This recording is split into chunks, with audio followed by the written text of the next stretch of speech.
Hi, this is week 2. You've made it through the first week, and now we're moving on to the second week. This week's topics include constructivism, project-based learning, creating artifacts kit using RELIA, and simulations. Your major assignment, your first one, annual pacing schedule, is due at the end of this week, Sunday night. So let's take a look at this week. You're viewing the video, which is right here, and you're going to read chapters 3 through 6 in our textbook. I can't copy those anymore as per copyright law, so you should have received your book by this week, either renting it, buying it, borrowing it, however you can get a hold of it. Our constructivism activity this week includes looking at some constructivist strategies. So using this link right here, the blue one here, you're going to select one of the strategies from your list. You may select another strategy from your own resources to complete this activity. That's up to you. You're going to describe the strategy you chose and provide reasons this strategy may be considered a social constructivist strategy.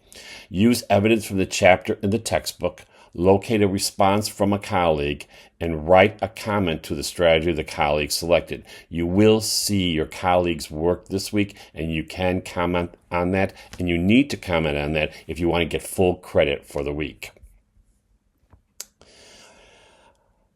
The next activity you're going to complete independently this week is on creative problem solving. You're going to create a graphic organizer of the 3 types of project-based learning in Chapter 4 and provide the 5 W's and H, who, what, where, why, when, and how of each of these: spontaneous inquiry, planned inquiry, and creative problem solving. You're going to post your graphic organizer in this Dropbox below.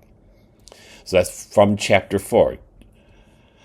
Then you're going to locate a video of a lesson or activity which would be considered social constructivism. This is a teacher actually teaching a lesson in a video that you think is social constructivism. You're going to describe the behaviors of the teacher and the students which you observe in this lesson to be social constructivism, and then you will view 2 of your colleagues' videos and comment on their lessons that they chose. The last independent activity is to create an artifacts kit using RELIA. Choose any elementary grade level. It could be up to 6th grade. If you want to do 7th or 8th, that's fine too. You're going to identify a social studies topic or theme and collect materials for an artifact kit. The RELIA included in the kit can be tangible items and or primary sources. You will include photos, illustrations of the artifacts you did for this kit. Make sure you create a visually appealing display. Discuss how this kit might be used in a classroom museum. Be creative in how you will create the kit. Explain your kit, and you're going to post your kit in this Dropbox. Our group work this week is here, and I'm going to have already clicked it. I'm going to show you the instructions so that you see it here. This is the group work this week. You're going to use simulations in a social studies classroom. Simulations are widely being recognized as an important instructional tool as it mimics the way of real life. So read pages 203 to 206 for more information about simulations. And prior to beginning your work as a group, make sure you have read through the simulation below, as your group will work this week will be based on this simulation right here. So if you're in group 1, you're going to write the portion of a lesson plan that introduces the students to the simulation that will assist elementary or middle school students to work through the simulation. Now, this is just an introduction. Maybe you're going to describe how you will get dressed up. Maybe you will describe the hook you will have for this lesson. That's all you need to do. You do not need to write the whole lesson. You just need to write how you might introduce this simulation to students in your classroom. Group 2 will develop a series of questions to use in the debriefing of the simulation so that students can reflect on the content, skills, and attitudes they use in the simulation and can ask questions about the reality of their efforts. Group 3 will create a student self-assessment. Be sure to provide opportunities for the student to reflect on what she, he, or they have accomplished independently. As a group member and overall as a group collectively, include strengths shown, positive self-talk, goals and suggestions that students would offer for self-improvement. Group 4, you're going to create plans to showcase the simulation to a variety of audiences, including students from other classes, parents, administrations, possibly the Board of Education, to confirm the continuation of projects such as simulations like this one.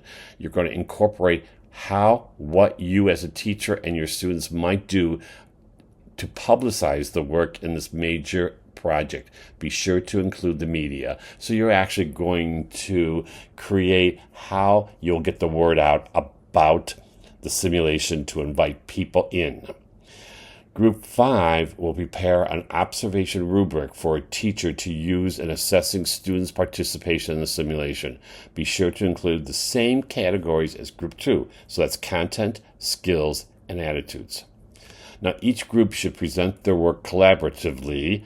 The other groups are to read the work and comment on the work of the other groups once the end product is completed and posted, and it should be posted by Wednesday. Each member of the class should comment on at least 3 of the 5 groups' work. That is the group work for this week. I want to remind you of a couple of things. Again, the annual pacing schedule assignment is due at the end of this week. That's your very first major assignment, and will be due Sunday evening by 11:59. So here's the link to the Dropbox where you will actually put your work in. You need to think about the twin text assignment. That's coming up next week. That's week 3. Please make sure that you have that. I see I didn't put the link into the assignment, so I'll make sure I do put the link in there for you. And then last, your community service project. If you haven't shared with me what your project is, where you will volunteer, what you plan to do, please let me know, and then you can begin to your service project as soon as possible. You need to remember that it is 20 hours. And again, let me know what your project will consist of. Other than that, that's it for week 2. This class goes by in a flash, so just please make sure you stay on top of everything, and I will see you online.